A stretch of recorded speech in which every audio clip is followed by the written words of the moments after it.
Good morning, children. My name is Mrs. M and I'm going to read a story to you today. And the first one I've decided to do is about a train, and the train is called Oliver. And some of you may already know this is from Thomas the Tank Engine. So I shall read the story and I shall show you the pictures as well. So here we go. This story is about Oliver the Great Western Engine. His owner didn't want him anymore and he was going to be turned into scrap. Then someone came to the rescue. I wonder who that might be. So, see the picture?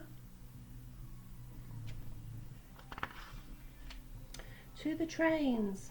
This is a story about Oliver the Great Western Engine. One day, Edward was talking to Douglas. They heard that steam engines were being put out of service across the land and replaced by new diesel engines.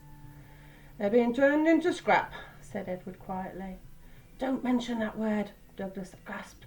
"It makes my wheels wobble." There they are, having that chat.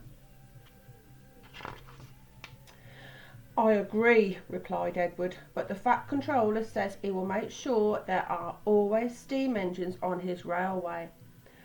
"I'm glad we work for the Fat Controller," smiled Douglas. That night, Douglas was working hard.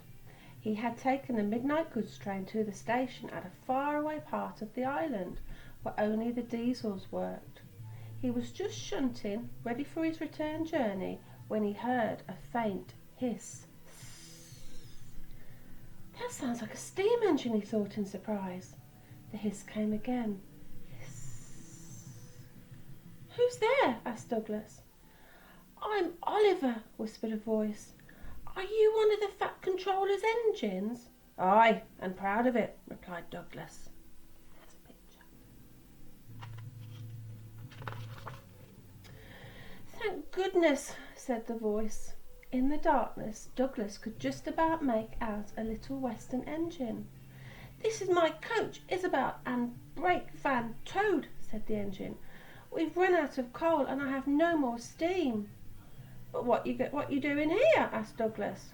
"Escaping from the scrapyard," replied Oliver, trembling. He was ever so scared. Douglas shivered. "Oh, I'll be glad to help you," he said. "We'll make it look as though you're ready for scrap and I'm taking you away." There you go.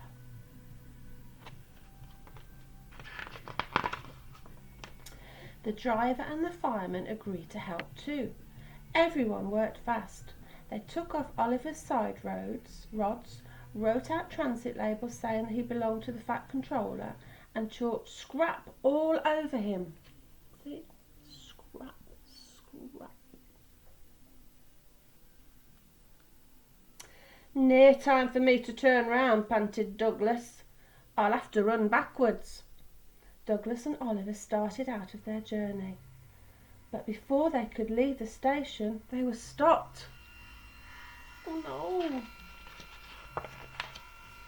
"Aha!" exclaimed a foreman, shining his torch at Oliver.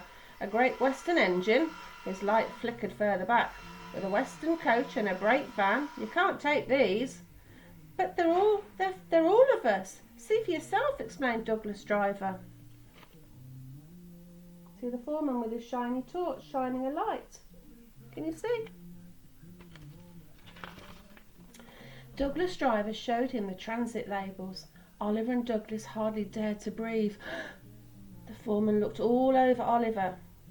"Seems in order. You can go, driver," he said. "Phew, that was a near thing," puffed Douglas. We've had worse, smiled Oliver. "We were nearly caught getting here and had to hide on an old quarry branch for 3 days. 1, 2, 3 whole days. I was very frightened."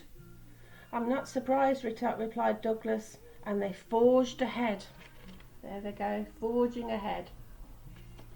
See all the steam coming out. See the steam and the moon. It was daylight when their journey ended. "We're home," cried Douglas as they reached the Fat Controller's railway. "I know just the place for you," and he showed them into an empty siding nicely hidden away. "Goodbye and thank you," whispered Oliver. I was happy to help, smiled Douglas, and he puffed away. There he is. Back at the shed, Douglas told the other engines all about Oliver. They were very excited and agreed that something must be done for him. The Fat Controller will have to know, said James. Douglas should tell him at once, added Gordon firmly. Well, here I am, said a cheerful voice. Now what's all this about? It was the Fat Controller. The engines were silent. You see the Fat Controller standing there.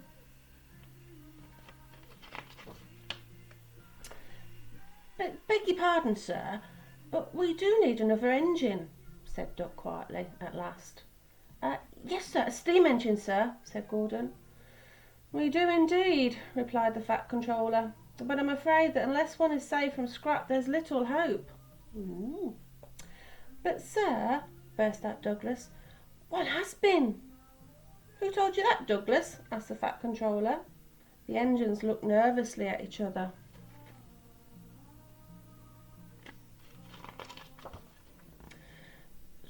Sir, I saved him, muttered Douglas.